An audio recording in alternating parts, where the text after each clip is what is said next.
भाई काल मी फेसबुकवरती एक ऍड बघितलेली. तिथे मी आठवड्याला 20,000 रुपये कमवू शकतो.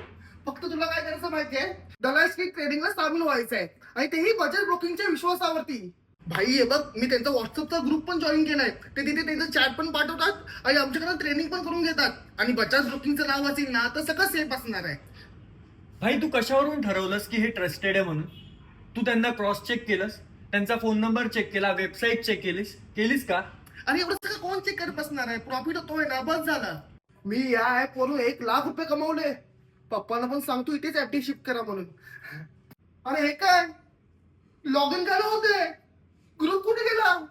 अरे ऍडमिनचा नंबर कुठे गेला? काहीच नाही दिसत आहे. किती इन्व्हेस्ट केलेस? 3,00,000 पण इन्व्हेस्ट केले नाही. गेले पैसे. बोललेलो तुला क्रॉस चेक कर, आधी बघायचं ट्रस्टेड आहे की नाही. तिथे वेबसाईट सुद्धा अवेलेबल असते, सगळं दिलेलं आहे. पण तुम्हाला थोडा फायदा दिसला की तुम्ही लगेच खवरेगिरी कमी करायची.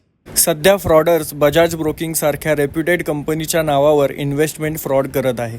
त्यासाठी दरवेळेस कंपनीचे जे क्रेडेन्शियल्स आहेत ते चेक करा की ती कंपनी सेबी रजिस्टर आहे की नाही. त्यांची ऑफिशियल वेबसाईट, फोन नंबर आणि ॲड्रेस व्हेरीफाय करा. नोन आणि रेग्युलेटेड प्लॅटफॉर्मवरच इन्व्हेस्टमेंट करा.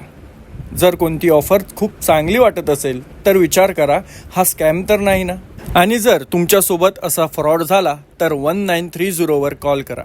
www.cybercrime.government.in वर कंप्लेंट रजिस्टर करा.